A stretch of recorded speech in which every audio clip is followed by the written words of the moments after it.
You are watching the DOCTALK show. So the HIV self-test kit uses fluid from the mouth, and that has raised a lot of questions. You know, there are myths and doubts about whether the HIV exists in the saliva vis-a-vis existing in the blood. So that brings controversy, and some people genuinely have concerns about the results. How accurate are these results? We're saying HIV is in blood, but now you're testing the saliva or the mouth. So what is the basis? What is the difference between the blood tests and this self-test kit, which uses the mouth fluid? Great, very good question. So, like we said earlier, we have two types of testing for HIV. We have what we call the rapid tests, and then what we call the molecular tests, or PCR, for example. So the rapid tests test or detect what we call antibodies to HIV. So the antibodies can be detected in the blood, but also can be detected in what we call the oral transudate, that oral fluid that you saw Victor swabbing. So for any infection, when any infection gets to your body, that germ is called an antigen. So the body mounts immunity or mounts a fight, and that fight, in a layman's language, you can say produces soldiers. The soldiers, yeah? The antibodies to attack the foreign body that has entered, which is a germ. So when HIV enters our bodies, our body produces soldiers or antibodies specific to HIV. So these antibodies can be detected in the blood, but also can be detected in the oral transudate. Science has shown that there is a high concentration of HIV antibodies as well in the oral transudate, where you saw a Victor swabbing. So this test detects the presence of the antibodies in the oral transudate. And not the HIV. Not the HIV. The HIV gene. virus itself. Yes. Eh? So detection of the antibodies simply means you may be affected with HIV. So that's why we go ahead to do a confirmatory test. Okay. Yeah. To see is the HIV really there? Exactly. As much as you have the antibodies, yes, doesn't mean you will have the... Yes, because remember, there are also other factors about the utilization, the storage of the kit. Okay. Yeah, there are other precautions that Victor may talk about. Don't eat, don't drink 30 minutes before using the kit. If you have eaten or drank anything or brushed your teeth, wait after 30 minutes. Okay. Yeah. How do you store the kit? Have you swabbed the correct sample? Yeah. So some people put it in and swab air. So all those factors might affect the result. That's why when you say you are positive, we have to go ahead and confirm. Yeah, because if you drink, if you use it and probably you have alcohol in the mouth, it could actually react. So yes, that's why we have to go ahead and do a confirmatory test. Yes. And also expiry, like any other health product, checking the expiry date is very, very important. If you use it after expiry date, then you're likely to get a wrong result. Okay. Yeah. Well explained. So Mr. Victor, our test specialist, what are the do's and don'ts as regards this test? Mr. Geoffrey has highlighted some that you shouldn't eat or drink, but are there other do's and don'ts when it comes to using this kit? I think the most important one is don't do the test immediately after you've eaten or used a mouthwash product. Okay, you need to wait at least for 30 minutes. Okay, before you can do the test. But also maybe to carry on from where Geoffrey said that the test, you're not picking saliva. You're not picking saliva from the mouth. You are actually swabbing a transudate, okay, which is on the gums. Okay? So it is going on the gum. It's on the gum, and you press the pad very well, turn it the other side, and also collect from the lower gum. Okay, so that way you can guarantee, if you do that, put it in the buffer, you can guarantee that the test will give you a good result. But also what is important, you know what is in this lower bottle, the buffer is a liquid. So it's also important before you place your thing there to make sure that the buffer is there actually. Probably because of transportation, could be loosening up and the buffer pours out. So you have to make sure that the buffer is in there, okay, before you do the test. And also I think, like Geoffrey said, you need to be sober, okay? When you've taken alcohol, there are so many interferences to the test. So you really need to be sober. But even when you're doing HIV, you need to have your mind together, okay?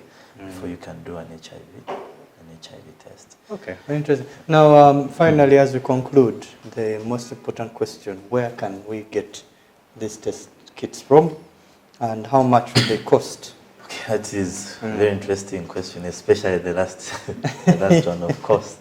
That's where I find a lot of interest. But we have worked, I think since the launch last year, we have distributed these test kits in almost all pharmacies around Kampala. So you can confidently walk into any pharmacy in Kampala and simply ask for OraQuick. You'll be able to find this test kit there, and it will be given to you by a pharmacist or a dispenser. So if this person, okay, we have trained them, we have taught them how the test kit works, how they should use it. If you've forgotten anything, they can also give you additional information on how to use the test kit. So when you go to ask for the test kit, feel free to always also ask for additional information. How about upcountry? Yeah, even upcountry, we have a few pharmacies, but we are still distributing, getting to partnership Still with many of expanding, them. They are still expanding. We began with Kampala, but in places like Gulu, Mbahara, we have them already in pharmacies within these cities. So besides the pharmacies, okay, we can also find these test kits on digital platforms. You can, people like Jumia, they have it. You go to people like Safe Border, they have it on their digital platforms. And even in OPD, some OPDs are preferring to have this, such that if mothers come, if men come for private hospitals, so they are also offering to stock these kits for those that may be interested in taking for their partners, for their peers, for their friends back home. Yeah. So the test kits are widely available to us, and the prices keep changing. For us as a distributor, we are working on bringing the price down. Okay, it started with 30,000 a kit, but now we are at 15,000 as a distributor, and we are working together with Ministry of Health to make sure that people can access this kit at a very low, At a much lower price. Okay. So the price range from 20,000, but if you go to Safe Border now, we are running a campaign together for this month of December, where you can get this kit at 15,000 from the Safe Border app. Other digital platforms are also much cheaper than pharmacies, what I've seen, but also some pharmacies are selling at around 20,000. So the price in pharmacies is around there. It's around there. But what's most important is it is available and accessible and very easy to use with clear guidelines written in the box so that you can know what are the next steps to do. So finally, as we conclude, I'll end with you, Mr. Geoffrey. Yes. The ministry's plans. This is a very nice initiative, the HIV Self-test. Are there future innovations we should look forward to from the ministry as regards HIV? Thank you very much. For HIV self-testing, like I said, we have plans to expand the access. We are bringing more kits come next year to target the other populations I talked about, such as the adolescents. For the children, we are starting a study. We want to first study how it works for a caregiver or a mother or a father to screen their child and have a result. So once that study is concluded, then we shall also avail kits for parents with exposed children to be able to screen them wherever they are. We have, in the last 2 years, distributed close to 700,000 kits, and we look forward to distributing more next year.